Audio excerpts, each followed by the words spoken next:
Here is everything that we have learned about HHN 33. We just got back from spending a full week plus some at Universal Orlando Resort, enjoying both the parks, but primarily doing Halloween Horror Nights for the last, 7 days? Yeah, it's been a lot. There's been a lot to learn about HHN 33 and a lot of changes. So if you are looking at going to HHN this season or just even thinking about it, we've got some things to cover, so you are prepared. So grab a pen, grab some paper, and get ready to take some notes. There's two types of people in this world. Those that go to HHN and do stay and scream, and everyone else that waits at the gate. One of the biggest changes this year to Halloween Horror Nights 33 is the Stay and Scream locations. There are only 2 Stay and Scream locations this year. The first one is in the New York area, and the second at World Expo. Now to be clear, although that the Stay and Scream locations are listed in New York and World Expo, that's not where you're going to scan your card to get into Stay and Scream. If you're looking to go to the New York Stay and Scream section, you're going to want to scan in around Minions Cafe. If you're going to World Expo, don't spend your time walking all the way back to MIB. Head directly to Lombard's. You'll scan in there, and then if you want to grab a drink, you can, but they'll file you back and you'll head back towards World Expo from there. There are quite a few stanchions, there are quite a few ropes in your way. Go to Lombard's if you're looking to stay at World Expo. The houses that the New York Stay and Scream open up into are A Quiet Place, Insidious, Ghostbusters, and Major Suites. Yes, they all open at different times, or relatively different times. You can expect Major Suites won't open until about 6, but those other options do open earlier, about as early as 5:15. You've got Ghostbusters and Insidious that'll open up at 5:15. A Quiet Place will open up at 5:30, and like Aubrey said, you've got Major Suites that will open up between 5:45 and 6 o'clock. Looking at planning and preparation, if you want to hit that Quiet Place house, understand that that is going to be your longest wait time. So it might behoove you to jump in line for a Quiet Place right away if you don't want to wait too long. But if A Quiet Place is not quite your bag, jump into Insidious and Ghostbusters first thing so you can enjoy those houses when they open at 5:15. The houses that open up at World Expo are A Goblin's Feast and Eternal Bloodlines. Both of those houses will open up right around that 5:45 time frame. If you're lucky. Mine ended up being closer to 6, but it all depends on how quickly the staff can funnel out the regular daytime guests from the park. Stay and Scream is a great way to maximize the number of houses and the time that you can have at Halloween Horror Nights 33, but just understand, based off the location of those houses, you've got 2 big Stay and Scream areas this year. When you're utilizing the Stay and Scream locations, be prepared if you're queuing up for houses to be in the sun. The queues in both New York for those houses as well as in World Expo Stay and Scream don't have a lot of shade. Now, in the World Expo Stay and Scream, there is a little bit of shade if you get lucky, but it's not always a guarantee. So if you're looking to hang out in Stay and Scream, no, you can get in as early as 4 p.m., but you're going to be waiting and you very well might be in the sun. Bring some water, bring an umbrella for some shade. Be prepared for the rain as well because it's hurricane season, so you're likely to get some afternoon showers pretty consistently during the Halloween Horror Nights season. We'll get to food in a little while, but I will say I was pleasantly surprised how much food was flowing by the time we queued up and Stay and Scream at 4 p.m. But first, let's talk about the houses and what we've learned about each of the Halloween Horror Nights houses. Did you rank them already? Let's rank them. Oh, all right. Well, let's dive right into it. We're gonna start with number 10. There's always gotta be a number 10. Unfortunately, there is always a number 10 house, and this year, it's Museum Deadly Exhibits. That whole rotting stone thing didn't quite get us. Nope. You know, there's always a number 10, as we said. As you're trying to rack and stack these houses, there's gonna be somebody that falls last. Museum Deadly Exhibits was that for us. It's not a bad house per se. It's not our favorite scares.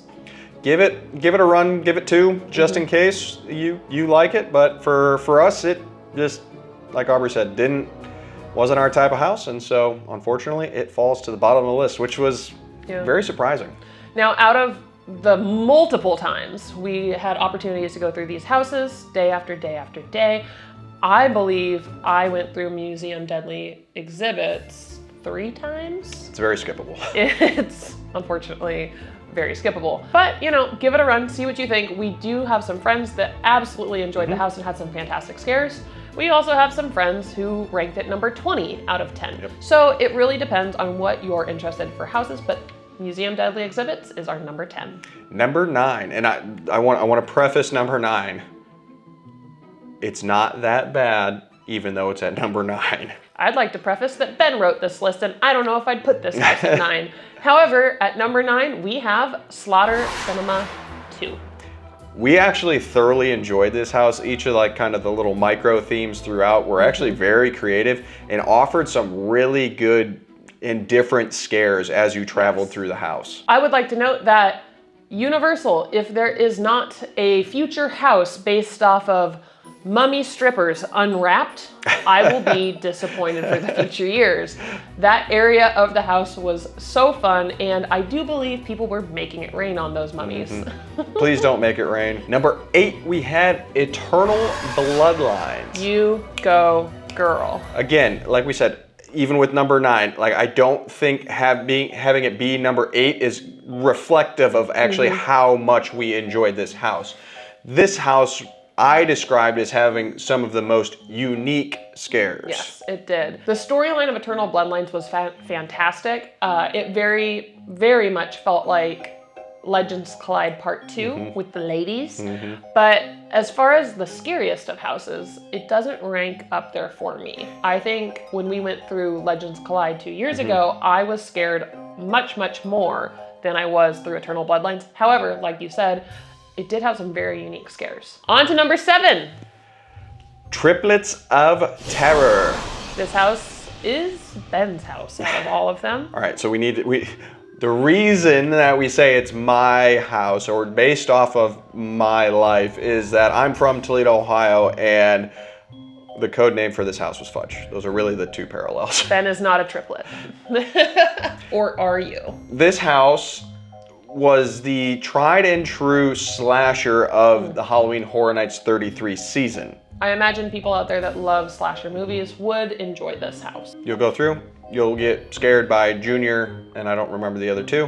Bunny Rabbit, lady, and other lady that are baseball bat lady that are trying to cut you up.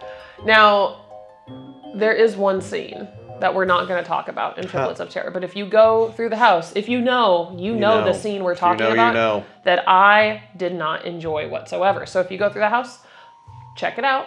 Tell me what scene you think that I'm talking about in the comments, because I was appalled. Absolutely appalled. Everyone should be. As you should be, yes.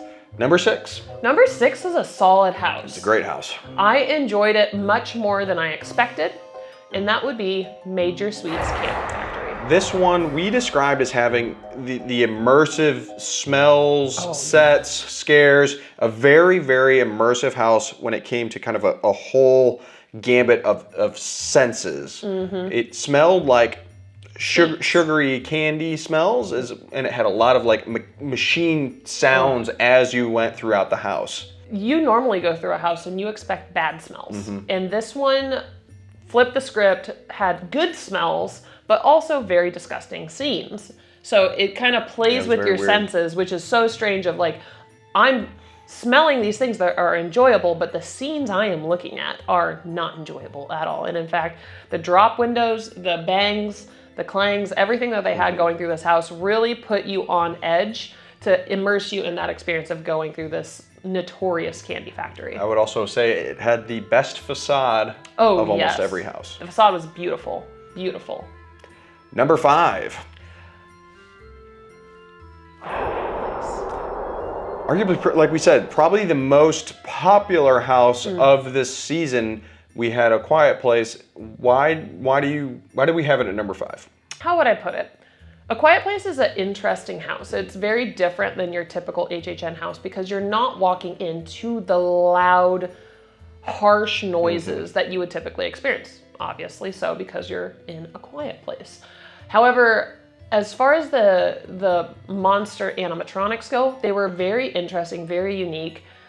But I was kind of hoping for more of that, like, I don't know what the right terminology is, but like puppets almost. Stilt Walker-esque. It would have been extremely exhausting for any team member having to work on those like what are they called? Where they're on like pegs on their front I know what you're arms. talking- I don't know what they're called. Like I was hoping for something like That'd be that terrifying.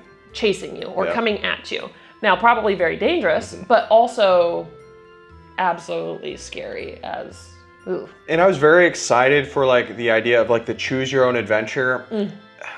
The conga line that you kind of have to do doesn't really set yourself up to really do that. Premium Scream Night, it worked phenomenally. Yes. But once general admission and kind of day one rolled in and every subsequent night after that, doing the whole like follow one right after another didn't really work out, I think, the way that I envisioned it would. I really don't think it ended up being so much of a choose your own adventure of try to go through and Yeah. be quiet, or if you make a noise, now you're going to get hit with something. I was hoping for more of that. I think we might have talked that into what we Yeah. were hoping to be fruition, and it just wasn't true for us.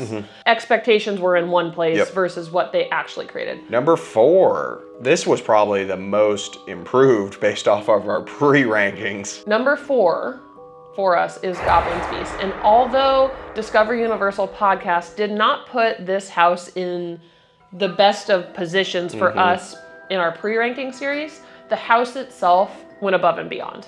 It was very fun, very Yes. whimsical, very Dungeons and Dragons-ish. And it was a very fun house. Like I don't think it was the scariest house in the world, but a very fun house. It will be very campy. The costume and makeup design Yeah. in that house were absolutely over the top. And so if you are the people that did that, well done. Well done. It was just even waiting in line in Stage and Scream and seeing the goblins come out to get in position for the house was so cool to see their costume. So good. All the goblins are different. They're all amazing. And unlike a lot of HHN houses, you actually survived this one. Shockingly. Number 3. When we went through our first run of this house, I did Yeah. not expect that it would end up at number 3 because our first Our run first of run. this house was not so strong. We had a good run too, and it was very middle of the road for us. And so the number 3 house is Monsters of Latin America. But as we went through our trip, every subsequent time it just seemed to get better It did. and better and better and better. And we're like, by the end, we're like, this is a top 3 house. So personally, I think that Monsters of Latin America was made for the conga line scares Yep, in going through. sure. You needed people in front and in back of you because there is so much in this house going on. to take in as you go through. And as you're taking in a scene over here, something's coming at you over there, and you just don't expect it in the same way as what we got for Premium Scream Night, where there's nobody else around you and you kind of saw the scare coming better. And again, we discussed this when we were at the event, and we thought like seeing it beforehand set us up to almost not feel as like overwhelmed by the house, at least from the initial walkthrough. And so we just needed time to appreciate the house more and more as we went through the house more and more times. I did wish, what is the final grave guy at the Muerte. end? Yeah, I wish Muerte at the very last scene before you exit the house, I wish he would have been a real actor, a real scare actor. However, I still think it was a great house, just interesting. And although there are 2 monsters in it that I thought was the same one the whole time, like both the bird ladies. Yep. Hard to tell the difference for me, but it took about 5 runs through the house until I really understood who's who. Latin American culture just has some mean monsters. Very scary monsters. On to number 2. The difference between number 1 and number 2 for us is splitting hairs. It really is, but when it comes down to it, we rank our houses based off of what we're looking for, and that is what had the best quality scares. So by that ranking system, number 2 house had to be Ghostbusters. It was number 1 for a little while for us. It was. It's a great house. There are great sets. Yes. There's a great story. There's tons of imagination. Like there's stilt walkers in the house. It's an incredible, incredible house. Universal hit it out of the park making this house based off of the Frozen Empire Ghostbusters movie. And our initial run through Ghostbusters Frozen Empire was at Premium Scream Night, and we were the only ones walking through that house at that time. It was amazing, particularly a scene in there where you step into the room and everything is getting frozen over. It was almost like a beautiful experience to get to see that, and you're the only person standing there. They did a great job with Garaka, making Garaka larger than life, and prepare yourself, because when you think it's over, it's not. It's not. Garaka will get you. And that leaves number 1. If you're following, you probably know what it is. Tiptoe Through the Tulips. Insidious. Oh Wow. my. Yeah. This house is the house for the season. Oh yeah. If there's one to do when you go to HHN, it's certainly Insidious. It was the most terrifying house by far of the season, if not probably one of the most scary houses that we have experienced during our trips to Halloween Horror Nights. Even in the initial entry, when you see the red door in front of you, it is almost, I don't even know if breathtaking is the right word, but it just awe-inspiring. Yeah, for sure. it is awe-inspiring seeing the red door, and the immersiveness through the entirety of this house is very, very well done. My heart rate just went up. Just thinking about it. We had some of our best runs through the Insidious house, not by myself, which I had to do at one point. We did have to do that. But going through it with a Scream Squad. It is an amazing house. Very, very good scares in so many spaces. Oh, yeah. You don't see them coming, and they get you every single time. Very overwhelming at times. Now there's more than just houses at Halloween Horror Nights. So let's talk about the shows. Thing we'll loop into the shows is also the Death Eater experience. The Death Eaters come out every so often, starting at about 6 p.m. and change. And they'll run every 30 minutes for about 20 minutes, take a 10-minute break, and then they'll come out. So if you go and visit Diagon Alley and they're not out, just give it 10 minutes maximum, and you'll see the Death Eaters come out. Grab a butter beer, maybe some ice cream, and then enjoy a Death Eater show. It does get exceptionally busy as the sun starts to go down. So if you want to see an empty Diagon Alley and play with the Death Eaters, interact with them, duel them, have them check out your Dark Mark, go as soon as you can at that 6 p.m. and you will experience probably a very personal experience with the Death Eaters. Up close and personal. There are Dark Marks available on Amazon. You can buy like a giant pack of 30 for like $5. That's what I did. They'll check you for it. But they will check you for your Dark Mark. And be sure to wear the Dark Mark on the appropriate arm. There is an appropriate arm. And of course, our probably favorite show, Nightmare Fuel. Nocturnal Circus. The show this year went above and beyond compared to prior years. There's so much happening on that stage. And this has nothing to do with years previous. We just loved this year so much. The acro, the dancing, the stunts, the storyline, the costumes, the lighting, the pyro, it's all incredible. Hashtag Pyro Pumpkins. So good. So good. If you want to see Nightmare Fuel Nocturnal Circus, they've got show times at 8 p.m., 9:30, 11, and 12:30. Be sure to get in line for those shows probably 30 minutes before the show even starts, because the queues do get long and the show fills up. There's about, I think, 2,000 seats in that stadium, and almost every night those seats were all full. Again, like we said for the Stay and Scream areas, be prepared for sun and rain, because it's all outside. So if it's raining, bring a poncho, bring an umbrella, be prepared to get wet, grab a snack, grab some water, and be prepared for an amazing show. One of Ob's favorite thing about fall time is the pumpkin spice stuff. And Halloween treats. Anything pumpkin, she wants it. Now, there wasn't a lot of pumpkin spice things this year. That's fine. However, the food this season was very well done. It was very good, very tasty. That spinal column chicken was delicious. We could have eaten the chimichurri sauce on that with a spoon. Now, I don't want to get too much into the food, because we could spend hours and hours just talking about all the Halloween Horror Nights themed food. Not to mention, we already made a video on it. Exactly. So go check that video out after this one if you want to see a breakdown of some of the best treats at Halloween Horror Nights. But I do want to note, some people are always very interested. This is the Freestyle Cup for the season. Comes with the screw-on lid that has a handle. Not our favorite lids. However, I love the blue. I love the mix-up. And this one has not leaked on us, which has been wonderful. So if you like the Freestyle Cups, here they are. Check them out. Go get yourself one. fantastic way Everybody to stay. needs a themed cup. Well, and let's be real, to be able to fill this up and be able yeah. to stay hydrated throughout the evening, Key. so necessary. There is one change to some of the scare zones this year that we were a little disappointed about, but Yeah. we understand. There aren't any stilts in the scare zones this year, which we were sad to learn about that. And we've enjoyed the stilt walkers in the scare zones in years past. However, from a safety aspect, We get it. I totally get it. Now there are stilt walkers in the houses, which is kind of new this year, and that added another layer of larger than life inside the houses. It's one thing to be scared by a scare actor in a house, but it's another thing when that scare actor is coming from above you that is absolutely frightening. But if I could ask for one request for this HHN season, it would be to have stilt walkers in the scare zones also.